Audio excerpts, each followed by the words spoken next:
la clase número 38, algunos ejercicios sobre lo que es la impedancia compleja. Vamos a empezar con este primer ejemplo, que nos piden que representemos el circuito en el dominio de la frecuencia. Es decir, que encontremos el circuito fasorial. Lo que se trata es llevar este circuito que está en el dominio del tiempo al dominio de la frecuencia. ¿Qué podemos destacar en este circuito? Primero, obviamente es un circuito de corriente alterna, por el hecho de que la fuente de excitación es una función de tipo senoidal. Entonces nos indica que es un circuito de corriente alterna. Tenemos estos tres resistencias y una inductancia y una capacitancia. Acá dentro del circuito representado una variable, la corriente, también como una función de tiempo. Esta va a ser del tipo senoidal. Y lo propio acá tenemos un voltaje también dependiente del tiempo, que de la misma manera va a ser de tipo senoidal. ¿Qué necesitamos para poder transformar al dominio de la frecuencia? Naturalmente la frecuencia. ¿De dónde obtengo la frecuencia? La frecuencia vamos a obtener de la función de excitación. Acá, entonces, nuestra frecuencia angular es de 500 radianes por segundo. Recordemos que la expresión general de la función de excitación es valor máximo seno de omega t, entonces el omega está acá. De ahí extraemos. Este dato es sumamente importante y crucial para el desarrollo de los problemas de corriente alterna, de dónde obtener el valor omega. Bien, ya conocido el valor omega, vamos a pasar a hacer la transformación. Recordando unos pequeños detalles que hemos aprendido anteriormente. Por ejemplo, que una resistencia, hemos dicho que llevando al dominio de la frecuencia, se convierte en una resistencia, sigue siendo R. La inductancia se transforma en una impedancia de forma general S por L. Pero que en el caso de la corriente alterna, el valor S, la frecuencia compleja, es igual a J omega. Por lo tanto, la impedancia resulta ser J omega L. Y finalmente la capacitancia se transforma en una impedancia que es igual a 1 sobre SC. En el dominio de en el circuito de corriente alterna, la impedancia resulta ser menos J 1 sobre omega C. Entonces, recordando esto, vamos a proceder a convertir principalmente esta inductancia, esta capacitancia, ¿cierto? Transformar en impedancias. Las resistencias quedan como están.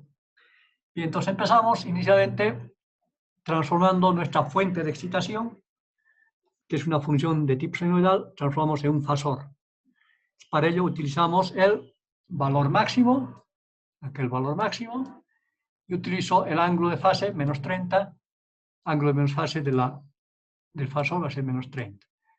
Acá recordemos que para representar un número complejo colocamos de esa forma. ¿Qué más? La inductancia. La inductancia convertimos en una impedancia igual a J omega L. O sea que tenemos J omega L. Omega vale 500 y la inductancia 4 milihenrios. Entre haciendo operaciones me da J2, que es lo mismo 2 con ángulo de 90. Este primero está expresado en su forma rectangular y este en su forma polar. El número complejo en su forma rectangular y en su forma polar. Similar acción hacemos para transformar la capacitancia en una impedancia. La capacitancia de 1 milifaradio se va a transformar en una impedancia menos J 1 sobre omega C. Entonces, 1 sobre omega, ¿cuánto vale? 500. La capacitancia, 1 milifaradio, convertimos a faradio, multiplicado por 10 a menos 3. Hago esta operación y me da menos J2, el resultado. El menos J es equivale a un ángulo de menos 90. En su forma rectangular y en su forma polar el número complejo. Estos valores los vamos a trasladar al circuito. Este era una inductancia, se convierte en una impedancia de valor J2 ohmios. Y este que es una capacitancia se transforma en una impedancia de valor menos J2. Las resistencias permanecen. Por otro lado, también tenemos acá la corriente I de t. Esa función se va a transformar en un fasor. El fasor I. Este fasor I. Y lo propio, el voltaje V de t. Este voltaje que estaba acá se transforma en un fasor B. Entonces ya tengo acá el circuito fasorial. Es lo que me estaban pidiendo inicialmente en este problema. Hallar el circuito fasorial o el circuito en el dominio de la frecuencia. Fíjense que el circuito evidentemente depende del tiempo, en razón de que la inductancia y la capacitancia, al transformarse en impedancias, dependen de omega. Por lo tanto, es un circuito que es dependiente de omega, de la frecuencia. Pasemos a un segundo ejemplo. Vamos a utilizar el mismo circuito anterior, el circuito ya transformado, para ir respondiendo a las siguientes interrogantes. Primero, nos dice reducir el circuito fasorial anterior, es decir, reducir en tamaño. Inciso B, determinar la corriente I como función de tiempo. Inciso 3, o el C, determinar la diferencia de fase que existe entre el voltaje y la corriente. Finalmente, nos piden que representemos el circuito reducido, pero en el dominio del tiempo. Este es el circuito que hemos encontrado, el circuito fasorial. Entonces lo que nos piden es reducir. Es decir, ¿cómo podemos reducir? Si observamos, estas son impedancias que están en paralelo. El resultado va a estar con este, en serie, y el resultado de estas tres va a estar en paralelo con 2, y el resultado de estas 4, finalmente en serie con la resistencia de 2 ohms. Los conceptos de serie y paralelo son similares a los que hemos ya aprendido en los circuitos resistivos. Una aclaración importante, antes de continuar, mencionar que las impedancias habíamos indicado que representábamos de esta manera, ¿cierto? Con un rectángulo. Acá podríamos haber, en vez de estos símbolos que están utilizando para la resistencia, haber reemplazado por el símbolo de impedancias, que tal vez era lo más correcto. Lo propio acá, esta impedancia, con un rectángulo, lo propio acá, y lo propio esta resistencia. Pero ¿por qué estamos manteniendo la simbología inicial? Por ejemplo, el de una inductancia de esta manera, o de una capacitancia, o de esta impedancia, el símbolo de la capacitancia. Bueno, es un poco opcional. Hay libros que mantienen esta simbología y otros que utilizan este símbolo general para la impedancia. Acá, ¿qué ventaja tiene de mantener el símbolo inicial? Suponiendo que acá esta impedancia, en lugar de poner menos J, hubiera puesto más J, más J2, positivo. O sea, el signo menos me olvido.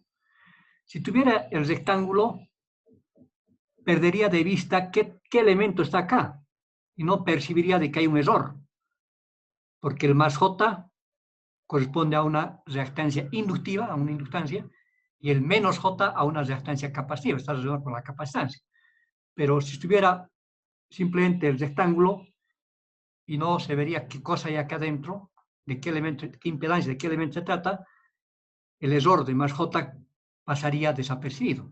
En cambio, si acá está el símbolo que hemos puesto y acá existe el más, inmediatamente esto me puede dar una señal de que algo está mal, ¿no es cierto? Que he escrito mal acá, porque cuando hay capacitancia siempre tiene que ser negativo. Tal vez esa pequeña ventaja en la simbología. Eso como un paréntesis. Bien, la idea entonces es reducir el circuito de esta manera. O sea, estas 5 impedancias reducidas a una sola Z. ¿Cómo obtengo este valor Z? Entonces empiezo a hacer la reducción. Empezamos entonces con el circuito, Entre estos dos primeros elementos están en paralelo. Vamos a encontrar el paralelo de 2 con el menos J2. Para esto recurrimos a los conceptos que ya conocemos. Dos impedancias en paralelo, puede hallar su equivalente multiplicando el valor de estas impedancias y dividiendo entre la suma. Entonces 2 por menos J2 y divido entre la suma, que es 2 menos J2. El resultado me va a dar 1 menos J1. Ese va a ser el equivalente de estas dos impedancias. El voltaje B permanece acá porque en impedancia en paralelo el voltaje sigue siendo el mismo, B. Siguiente paso. Vamos a estas dos impedancias, la J2 con esta impedancia resultante, están en serie. Por lo tanto, colocando en serie 1 menos J1 más J2 me da 1 más J1 como resultado. ¿Sí? Esta impedancia con esta otra poniendo en serie. Luego, estas dos están en paralelo.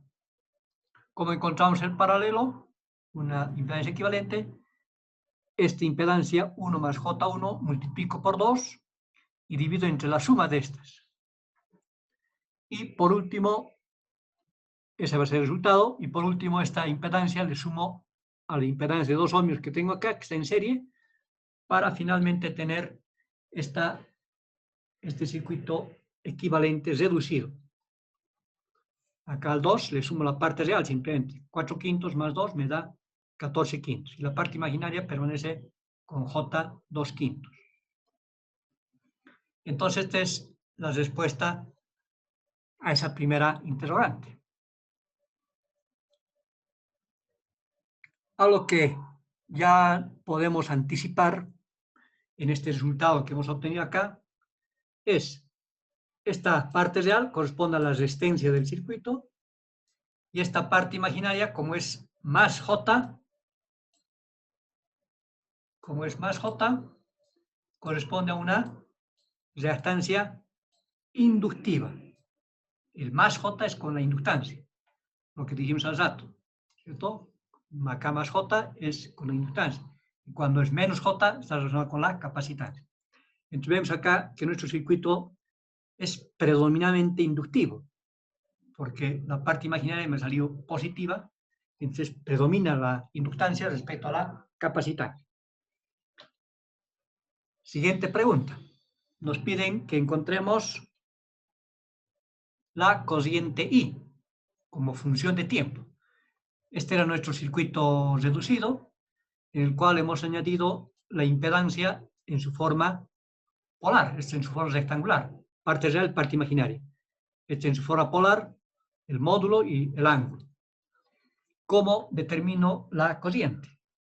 Trabajo fasorialmente y utilizo la ley de Ohm en su forma compleja. La ley de Ohm nos dice que el voltaje es igual a la cociente por impedancia, de donde puedo despejar la cociente, que va a ser voltaje sobre impedancia. El voltaje es 100 con ángulo de menos 30, este voltaje está aplicado a la impedancia. El valor de impedancia 14 quintos más J2 quintos. Esto también puedo escribir en su forma polar. Hago esta división, utilizo una máquina de calcular para obtener finalmente este resultado de 35.35 y un ángulo de menos 38.1 grados. Esta es la corriente fasorial, la corriente I. Esta corriente ahora sí la puedo transformar, porque recordemos que la corriente I, como función de tiempo, habíamos transformado a un fasor. Este es el fasor, pero el de fasor también puedo convertir nuevamente a una función. ¿Cuál va a ser esa función? La función va a ser esta. Si pensamos en principio de que esta fuente de excitación, estos 100 que hemos puesto acá, era el valor máximo, por lo tanto estos 35.35 que tengo como resultado también es valor máximo. Por lo tanto, este valor máximo lo utilizo acá, en la función, valor máximo. Esta fuente de excitación hemos transformado a partir de una función seno. En acá la corriente también tiene que ser una función seno. La frecuencia angular era 500 y su ángulo de fase, estos 38.1 negativo, tengo acá su ángulo de fase. De esa manera, con este fasor, su amplitud y su ángulo, puedo escribir la función resultante, la función de corriente. Esa es nuestra segunda respuesta. La tercera nos piden que encontremos la diferencia de fase entre el voltaje y la corriente. ¿Cómo encontramos? El ángulo de fase de la corriente es menos 38. Recordemos que es el ángulo de fase. En este caso, digamos, el beta. Y del voltaje, la función de voltaje era 100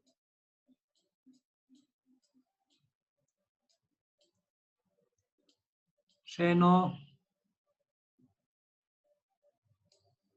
de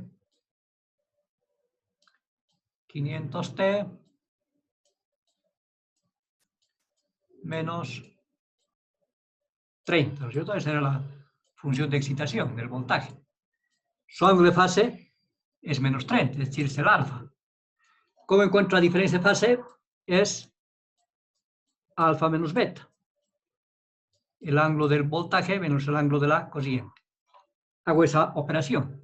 El ángulo del voltaje menos 30, alfa. Y de la corriente menos 38. Hago operaciones, me da 8,1.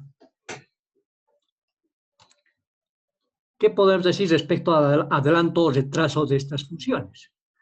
Como acá el resultado me da 8,1 positivo, significa que menos 30 es más grande que menos 38, es evidente, ¿no es cierto? Menos 30 es más grande que menos 38. Y como menos 30 corresponde al voltaje, significa que el voltaje está adelantado respecto a la corriente en 8,1 grados.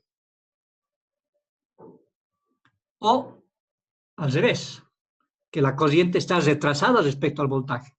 Y es lo que tenemos anotado acá. Entonces, la corriente está retrasada respecto al voltaje en 8,1 grados. Reitero que de forma relativa se puede decir de dos formas. Entonces, la corriente retrasa al voltaje o el voltaje adelanta la corriente. Fíjense que el ángulo o la diferencia de fase que hemos encontrado, esa diferencia de fase, este ángulo 8,1, es el mismo ángulo que el de impedancia. Es algo que habíamos en algún momento indicado, que el ángulo de la impedancia me refleja la diferencia de fase que existe entre el voltaje y corriente por esa impedancia. El voltaje de la impedancia es este. La corriente por la impedancia es I.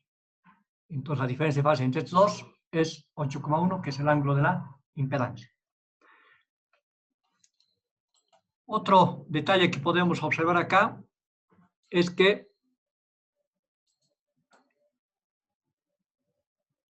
el circuito habíamos indicado que es más inductivo que capacitivo,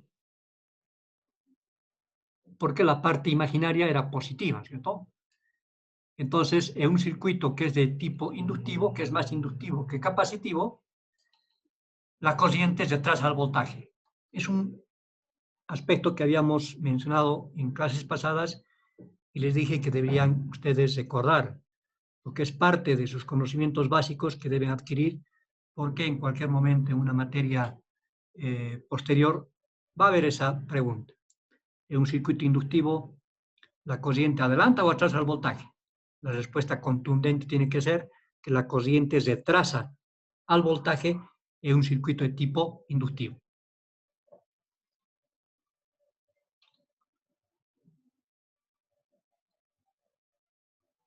Finalmente, la última pregunta nos decía que el circuito reducido lo llevemos al dominio del tiempo. El circuito reducido era este. Esa impedancia Z que teníamos en el anterior ejercicio o en la anterior diapositiva, me refiero a este circuito, tenemos así,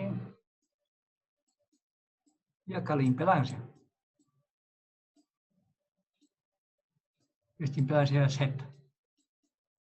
Este Z. Esta impedancia lo puedo descomponer en dos elementos, una resistencia y una reactancia inductiva. Es decir, la parte real corresponde a la resistencia y la parte imaginaria a una reactancia inductiva. estas son dos impedancias en serie. Dos impedancias en serie se suman y llego a esto, ¿cierto? Llego a lo mismo. En simple estoy haciendo una descomposición. Ahora, este circuito que está en el dominio de la frecuencia, un circuito fasorial, lo voy a transformar al dominio del tiempo. Es decir, esta resistencia lo tengo que transformar se transforma en una resistencia, en la transformación inversa, y esta reactancia lo tengo que convertir en una inductancia. Entonces, el circuito reducido en el dominio del tiempo va a ser, finalmente, el siguiente. Este fasor lo convertimos en una función. La función original, ¿cierto? 100 seno de 500t menos 30 grados. La corriente y el fasor i como una función que también ya hemos encontrado anteriormente. Y acá, lo que les decía, la resistencia, transformando el dominio del tiempo, sigue siendo una resistencia, y esta reactancia se convierte en una inductancia. ¿Cómo hemos obtenido estos 0,8 milihenrios? Fácil, acá el XL que tengo como resultado, acá es 2/5. El valor de la reactancia, su módulo. Y esta reactancia es igual a omega L. De acá voy a despejar L. L va a ser 2 sobre 5. Y el omega puede pasar a dividir. ¿Cuánto vale omega en nuestro circuito? Vale 500 radianes. Entonces esto va a ser 5 por 500. Si hago esta operación, voy a recurrir a una máquina para verificar. Me da 8 por 10 a la menos 4.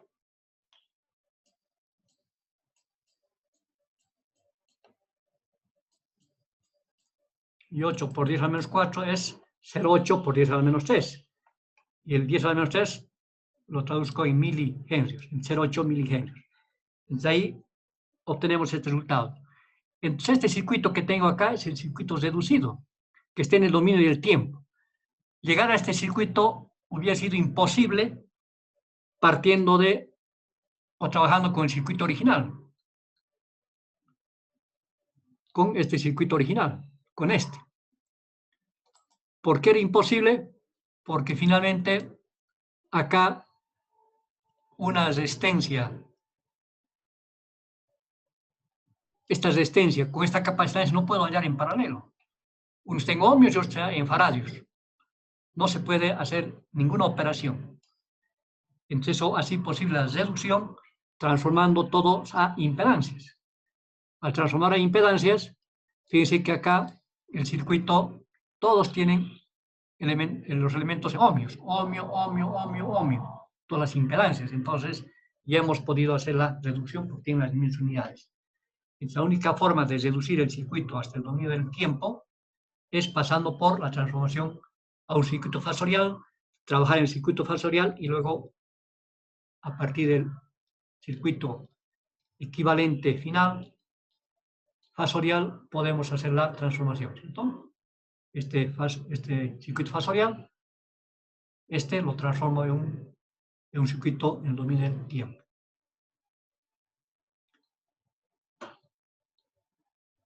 Bien, un tercer ejemplo, rapidito, nos preguntan cuál va a ser el circuito fasorial si la frecuencia de la red fuera 50 Hz. Es decir, la frecuencia acá, el dato que tengo es F. Este dato que tengo es F. Lo que necesito para transformar es el omega. ¿Cómo obtengo omega? El omega, recordemos que es igual a 2πf. Como f vale 50, 2pi por f me da 314.6 radianes por segundo. Entonces ya no es 500, como teníamos anteriormente. Ahora la frecuencia estamos disminuyendo. Ya no es 500 radianes por segundo. Entonces, con esta nueva frecuencia calculamos el valor de las reactancias. Esta reactancia inductiva y esta reactancia capacitiva. ¿Cómo? La reactancia inductiva es omega L, ¿cierto? Acá puedo aumentarle J y acá también J. y la reactancia inductiva menos J XC, reactancia capacitiva. Eso es igual a menos J 1 sobre omega C. Entonces, como ya tengo omega acá 314, tengo la inductancia 4 milihenrios y la capacitancia 1 milifaradio, hago la operaciones y tengo el circuito transformado. Entre el XL es omega L, es 2πf por L, 2pi por 50, o todo esto que es 314, hemos dicho, es lo mismo, 314.16, multiplico por la inductancia 4 milihenrios, obtengo 1.26 ohm. Lo propio con la reactancia capacitiva, 1 sobre omega C, me da 3.18 ohms. Finalmente, el circuito transformado sería este. ¿Ya? Entonces, lo único que cambia son las reactancias inductiva y también acá la reactancia capacitiva. La reactancia capacitiva menos J y la inductiva más J. Fíjense que nuestra frecuencia ha disminuido, ¿cierto? El omega ha disminuido de 500 a disminuido. Y también ha disminuido la reactancia inductiva, era J2, ha disminuido. En cambio, la reactancia capacitiva ha aumentado, porque la reactancia capacitiva es inversamente proporcional a la frecuencia, ¿cierto? Si la frecuencia disminuye, la reactancia aumenta. En cambio acá, si la reactancia disminuye, son directamente proporcionales, la reactancia inductiva también va a disminuir. Este es el circuito transformado. Como ven, este es un circuito, otro circuito, como vemos, dependiente de la frecuencia, ha cambiado ya los valores de las impedancias.